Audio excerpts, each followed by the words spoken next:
Yes, నేను తిరుపతిలో ఉన్నా, రండి. నేను ప్రమాణం చేశాను, నేను సిద్ధంగా ఉన్నా, దాంట్లో ఎలాంటి సందేహం లేదు. ఇంకా రిపోర్ట్లు వచ్చిన తర్వాత మేము ఎందుకు భయపడాలండి? చాలా క్లారిటీగా ఉంది. వైవి సుబ్బారెడ్డి గారు కూడా నేను సూటిగా ప్రశ్నిస్తున్నా. గతంలో మీరు ఇలానే పింక్ డైమండ్ రాజకీయాలు చేశారు. ఆనాడు ప్రత్యేకంగా నా పైన, మా ముఖ్యమంత్రి చంద్రబాబు నాయుడు గారి పైన ఆరోపణలు చేశారు.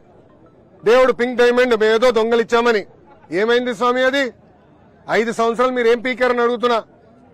అంటే రాజకీయం చేస్తాం తప్ప పవిత్రత కాపాడుతాం మీకు తెలీదా అని సూటిగా వైవి సుబ్బారెడ్డిని నేను ఈరోజు ప్రశ్నిస్తున్నా.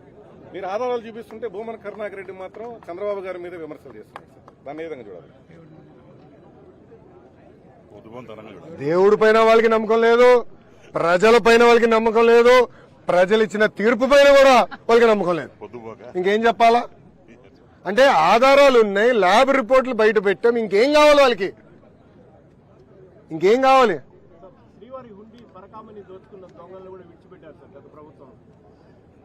అన్న అన్ని ప్రక్షాళన చేస్తాం. అనేక అవకతవకలు జరిగినాయి, మీడియా మిత్రులందరూ తెలుసు. మీరు తిరుపతి వాసులు. నేను గతంలో వచ్చినప్పుడు కూడా మీరు నా దృష్టికి తీసుకొచ్చేవారు, ఇది జరుగుతుందనా అది జరిగిందనా అని. కూడా పాదయాత్రలో కూడా భక్తులు నన్ను కలిశారు, వాళ్ళు ఎదుర్కొన్న సమస్యలు కూడా అన్నాడు చెప్తాం జరిగింది. అన్ని మేము విజిలెన్స్ ఎంక్వైరీ చేసాం, అన్ని రివ్యూ చేస్తున్నాం, ఎవరిని వదిలిపెట్టాం. పాలక మండలిలో కూడా ఆధారాలతో సహా దొరికిపోయారు. 14 కోట్ల రూపాయలు మాత్రం టీటీడీకి అప్పచెప్పి మిగతా డబ్బులంతా కూడా వాళ్ళు దోచుకున్నారని చెప్పి ఆధారాలతో కూడా ఇప్పటికీ అన్ని విషయాలు పెట్టచ్చు. స్టేట్ విజిలెన్స్ కూడా దానిపైన ఎంక్వైరీ చేసి వాళ్ళపైన చర్యలు ఏమైనా తీసుకుంటాం. 100% యాక్షన్ తీసుకుంటాం. ఇప్పుడు ఈ మాజీ టీటీడీ చైర్మన్ అరెస్ట్ చేసే అవకాశం ఉంటుందా సార్? ఇద్దరిని, వైవి సుబ్బారెడ్డిని, భూమన కరుణాకర్ రెడ్డి. ఇన్వెస్టిగేషన్ జరుగుతుంది కదా, రిపోర్ట్ వచ్చింది, దానిపైన రేపు ఇన్వెస్టిగేషన్ మొదలు పెడతాం.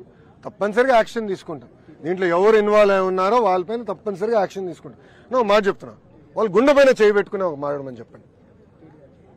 నేను సూటిగా వాళ్ళని అడుగుతున్నా, ఎందుకు మీరు కేఎంఎఫ్ కాదని ఇతర ప్రైవేట్ సంస్థలకి మీరు నెయ్యి టెండర్ అందజేశారు? సూటిగా ప్రశ్నిస్తున్నా, గుండె పైన చేపెట్టుకుని మాట్లాడమని చెప్పండి. ఎంత అన్యాయమో చెప్పండి. కేఎంఎఫ్ ఏంటండి? It's cooperative Karnataka milk federation. Pure cow గీతో నెయ్యి తయారు చేస్తారు, ఆవు పాలతో నెయ్యి తయారు చేస్తారు. అలాంటి కంపెనీ కాదని కావాలని వేరే వాళ్ళని తీసుకొచ్చి ఇప్పుడు వాళ్ళ లావాదేవీలకి టెండర్లు అప్పగించారు. ఇప్పుడేమైంది?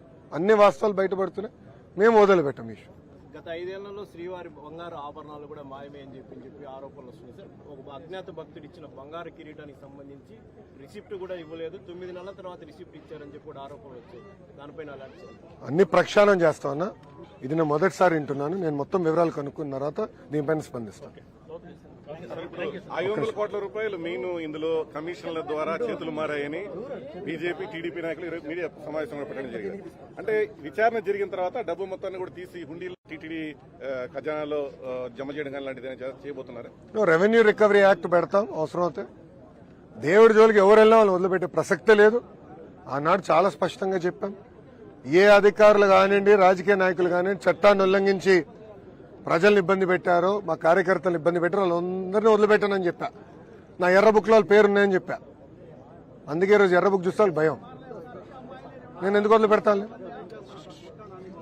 కొత్తగా వైసీపీ వీడి టీడీపీ జనసేనలో వచ్చే కార్యకర్తలకు తిరుపతిలో ప్రాధాన్యత ఇస్తున్నారని చెప్పి ఆరోపణలు.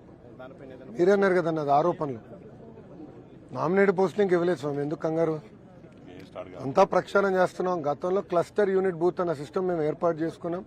దాంట్లో ఎవరు ఎంత బాగా కష్టపడ్డారో మాకు డేటాతో సహా ఉంది. అనేక కార్యక్రమాలు గతంలో తెలుగుదేశం పార్టీ కార్యకర్తలు నిర్వహించారు, చేశారు పార్టీ పిలుపు మేరకు. వాళ్ళందరినీ గుర్తించే బాధ్యత శాసనసభ్యుల దగ్గర నుంచి పార్టీ వరకు అందరం బాధ్యతగా తీసుకుంటాం. దాంట్లో ఎలాంటి డౌట్ అవసరం. సరేనా? ఆల్రెడీ ఇన్వెస్టిగేషన్ జరుగుతుంది కదా, ఆల్రెడీ కొంతమంది అరెస్ట్ చేశారు. ఆ వివరాలన్నీ బయటికి రావాల్సి ఉంది. దానిపైన మొత్తం నేను ఇన్వెస్టిగేషన్ అయినా స్పందిస్తాను. ఏమ్మా అన్ని కుంభకోణాలే స్వామి, నన్ను ఏం చేయమంటావు? టీడీఆర్ బాండ్లు కానివ్వండి, దొంగ కేసులు పెడతాం కానివ్వండి, ఎర్ర చందనం కానివ్వండి, ఆనాడు ఉన్న ఎస్పీగా ఉన్న కొంతమంది ఏకంగా పక్క రాష్ట్రాలకు వెళ్ళి మిథున్ రెడ్డి డబ్బులు ఎవడు దోచేశాడని ఆ డబ్బులు విడిపించేదానికి ఆంధ్ర రాష్ట్ర పోలీసులు వెళ్ళి కేసు ఫైల్ చేయకుండా ఆ డబ్బులు కూడా వెనక్కి తీసుకొచ్చారు. పార్ట్ ఆఫ్ ద డబ్బులు వెనక్కి తీసుకొచ్చారు. అనేక తప్పులు చేశారు. మీరు చూశారు, ఒక కేసులో ఏకంగా బాంబేకి వెళ్ళి దొంగ కేసులు పెట్టి ఒక మహిళను ఎటు తీసుకొచ్చి వేధించారు. దానిపైన ఇప్పటికీ ఎలాంటి యాక్షన్ ఆంధ్ర రాష్ట్ర ప్రభుత్వం తీసుకుందో మీరు అందరూ చూశారు. ఏ ఫైలు తెరిచినా దాంట్లో అవినీతి, ఏ ఫైలు తెరిచినా దాంట్లో నాణ్యత లేకుండా పోయింది. ఈ ప్రభుత్వం, గత ప్రభుత్వం చిక్కీ గురించి పెద్ద మాటలు చెప్పేవారు, గుడ్ల గురించి చెప్పేవారు. వెళ్ళేటప్పుడు 200 కోట్లు బకాయిలు పెట్టిపోయారు. ఆ బకాయిలు ఎన్డీఏ ప్రభుత్వం వచ్చిన వెంటనే తీర్చడం జరిగింది. మళ్ళీ మొత్తం సప్లైస్ రిస్టోర్ కూడా చేస్తాం జరిగింది. సో ఇవన్నీ ప్రజలు తెలిసిన విషయమే. ఎవరికి ఊహించిన మ్యాండేట్ మాకు ఇచ్చారు. అంటే 175 స్థానాల్లో 164 స్థానాలు ఎన్డీఏ సభ్యుల్ని గెలిపిస్తాం జరిగింది. సో ఒక పవిత్రమైన బాధ్యతగా మేము అది తీసుకుంటున్నాం. వాళ్ళు ఏ హామీలు ఇచ్చామో ఆ హామీలను మేము నిలబెట్టుకుంటాం. దాంట్లో ఎలాంటి సందేహం లేదు. ప్రజలు ఒక శాంతియుతంగా బతకాలని కోరుకున్నారు. అభద్రత భావం లేకుండా బతకాలని కోరుకున్నారు. అది ఏర్పాటు చేసే విధంగా ఎన్డీఏ ప్రభుత్వం వివరిస్తుంది.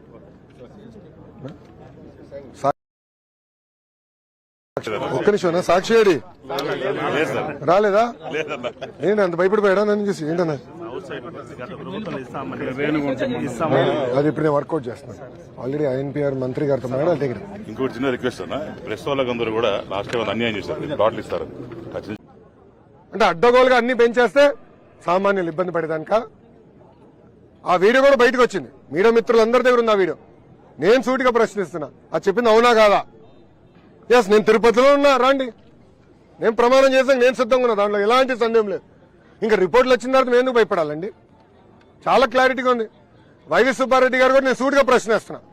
గతంలో మీరు ఇలానే పింక్ డైమండ్ రాజకీయాలు చేశారు. ఆనాడు ప్రత్యేకంగా నా పైన, మా ముఖ్యమంత్రి చంద్రబాబు నాయుడు గారి పైన ఆరోపణలు చేశారు. దేవుడు పింక్ డైమండ్ ఏదో దొంగలిచ్చామని. ఏమైంది స్వామి అది?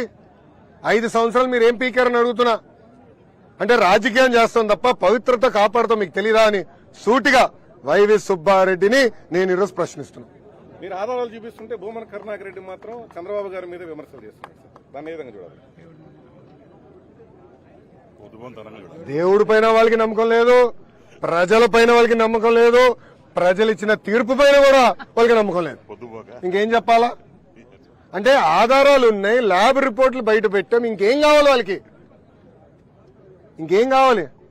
శ్రీవారి హుండీ పరకామని దోచుకున్న దొంగలను కూడా విడిచిపెట్టారు సార్ గత ప్రభుత్వం. అన్న అన్ని ప్రక్షాళన చేస్తాం.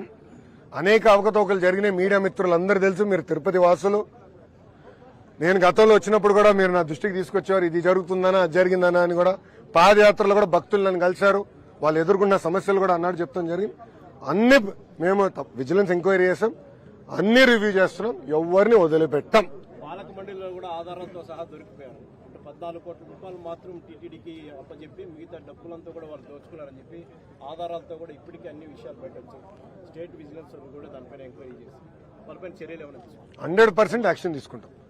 ఇప్పుడు ఈ మాజీ టీటీడీ చైర్మన్ అరెస్ట్ చేసే అవకాశం ఉంటుందా సార్? ఇద్దరిని, వైవి సుబ్బారెడ్డిని, భూమన కరుణాకర్ రెడ్డి. ఇన్వెస్టిగేషన్ జరుగుతుంది.